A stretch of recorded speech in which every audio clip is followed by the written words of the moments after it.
गिरिडीह जिले के गांव प्रखंड के सुदूर इलाकों में इन दिनों मायका की खुदाई कम और खजाना ढूंढो अभियान ज़्यादा लगता है। पहले जहां निमाड़ी, चरखी, भदगड़वा, बेंड्रो, भुजवा और तराई जैसे इलाकों में मायका का खेल चलता था, अब तस्करों ने नया टारगेट सेट कर लिया है। सुरंगी पहाड़ और ओडपोड़ पहाड़, पेड़ों की हरियाली अब वहां इतिहास बन चुकी है, क्योंकि जहाँ मायका मिलेगा वहाँ हरा रंग तो सिर्फ तिरंगे में अच्छा लगता है, खदान में नहीं। और इस महान उत्खनन महोत्सव में मजदूरों के साथ साथ महिलाएं और नाबालिग बच्चे भी पूरी निष्ठा से सेवा दे रहे हैं।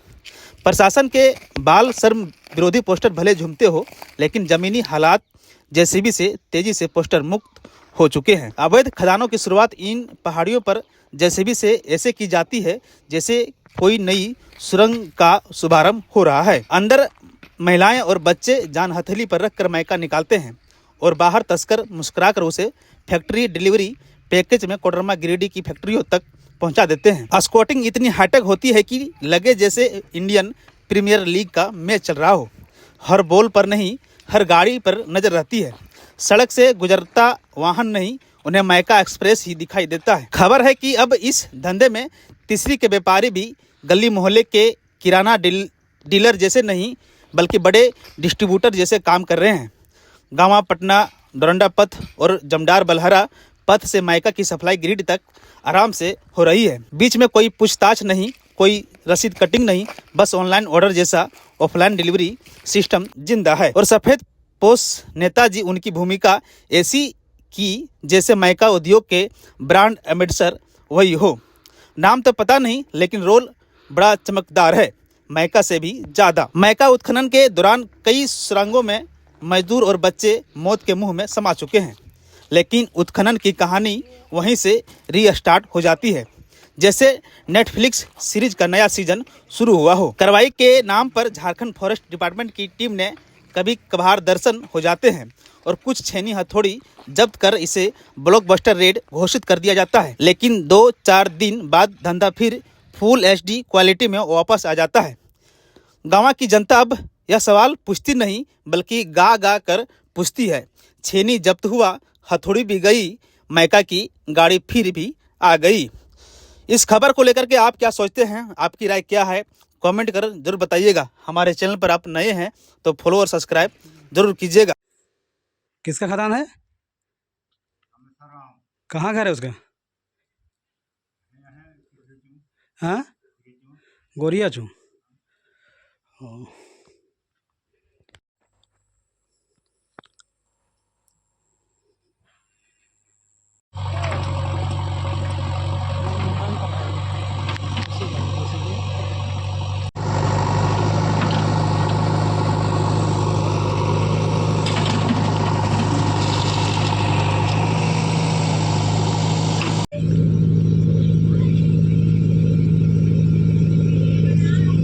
देखा जा रहा है कि गाँव वन क्षेत्र जो बिहार का जो एडजॉइनिंग एरिया पड़ता है सर, बॉर्डरिंग एरिया पड़ता है, वहाँ पे लगातार अभ्रक, ढिबरा, जो माइका स्क्रैप होता है, इन चीज़ों का लगातार सर अवैध उत्खनन फॉरेस्ट लैंड में जंगलों से लगातार किया जा रहा है सर।